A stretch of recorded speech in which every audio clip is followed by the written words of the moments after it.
Hello, if you don't know me already, my name is Federica and welcome to my YouTube channel where I value faith, healing, and self-discovery.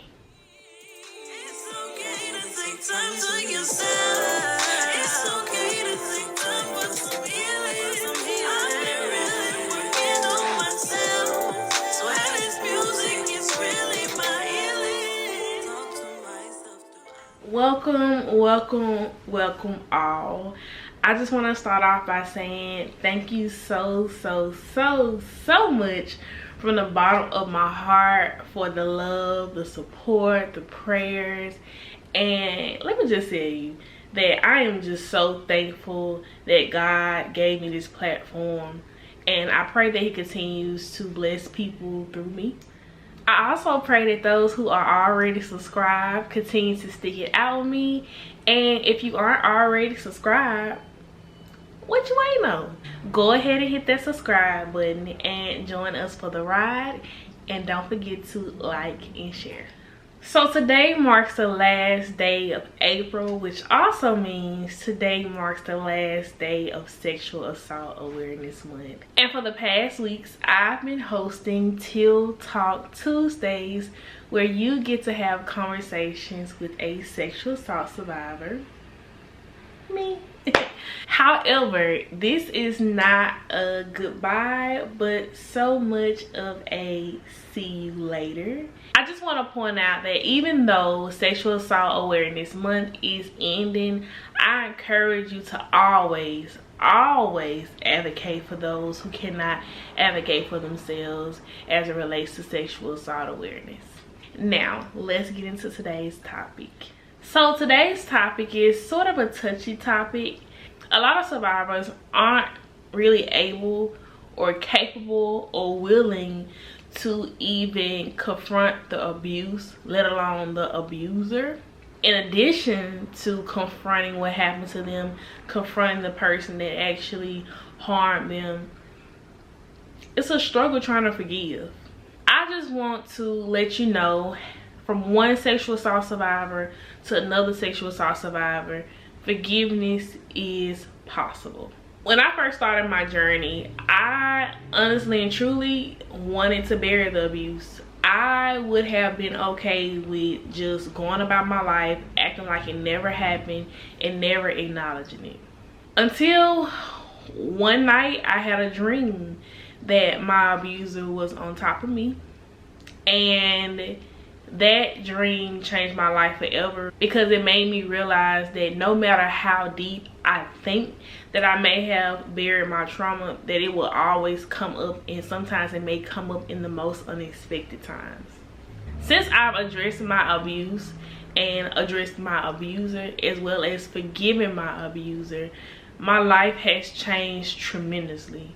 And as it relates to how I view myself, as it relates to my choices in dating, as it relates to those habits that we fight with our flesh, you know, every day I see myself making some type of stride to change, and it makes me really happy, because I just know if I had still been in that place when I was holding on to so much resentment, so much anger, I may not have been able to get to where I am today. So I get it. While I understand that forgiveness may be hard for you, I just kind of want to walk you through why it could be beneficial to you. In order to get to the place where you can forgive your abuser, in order for me to have gotten to the place that I did to forgive my abuser, I had to realize that the forgiveness wasn't for them, but it was for me.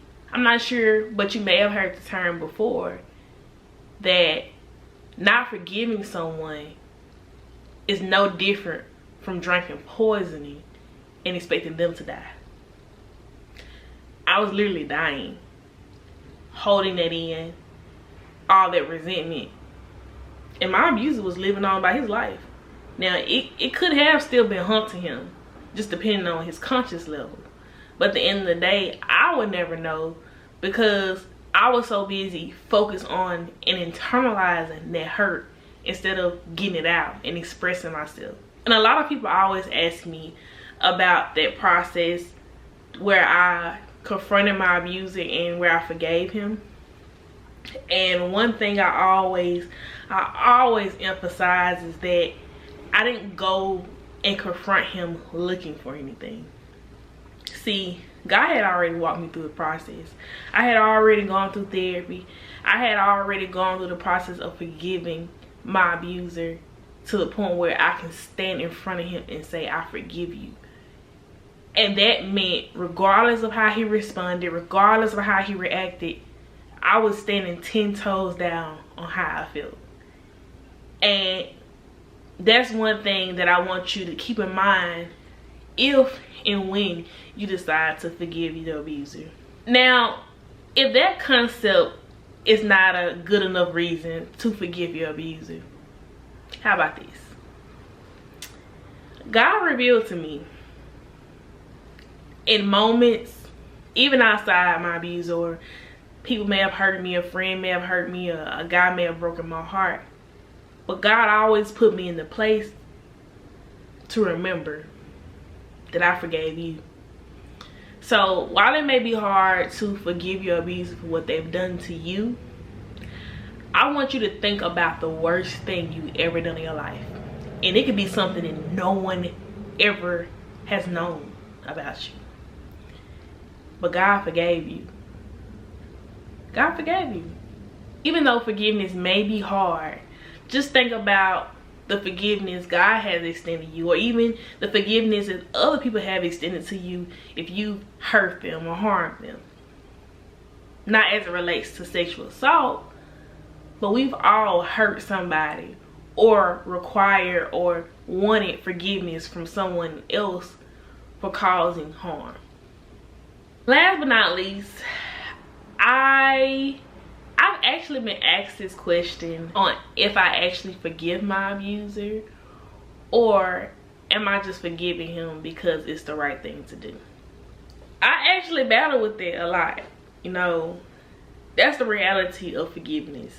And you know, as I continue to grow, as I continue to heal, I realize that there are moments where things come up. Yeah, I forgave him in that moment, but then what happens when another thought, that's something that you remembered from telling a story or just recalling events, and you get angry again. And if you yourself have experienced this, then you know exactly what I'm talking about. Well, I came across this post not too long ago, and it blessed me so much because it simply said, if it comes back up, forgive again. So just as healing is continuous, forgiveness can be continuous too. Sometimes God put you in a situation where you have to realize, you know what, I may not have fully forgiven that person because I still got some feelings coming up, but guess what?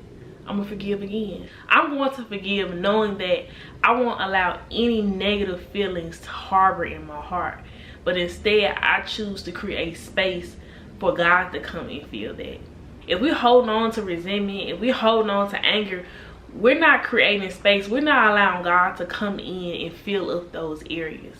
So if there is a sexual assault survivor listening to this right now, first off, I want to say I'm so sorry to what happened to you. But guess what? It didn't break you. It didn't break you.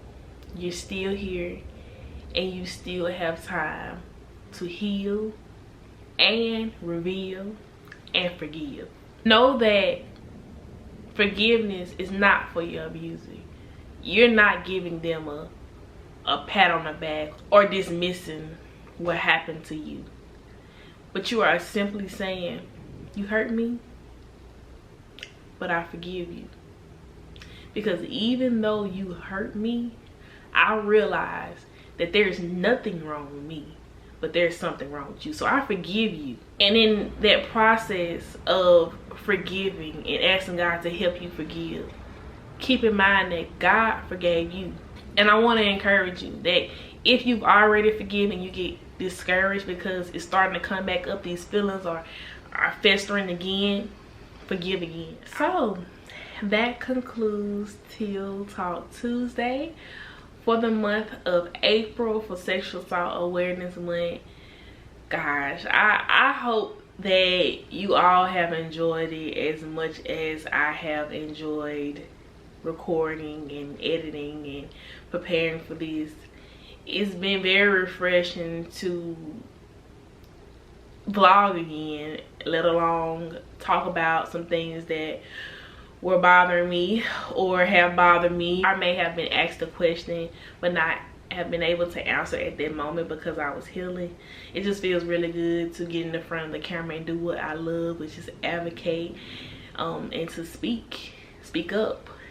And I hope y'all continue to join me. I'm so excited to see what God has in store while I prepare to create more videos, and I hope that you stick around. And like I said before, if you are new here and you are not subscribed, please subscribe, and I will see you all next time.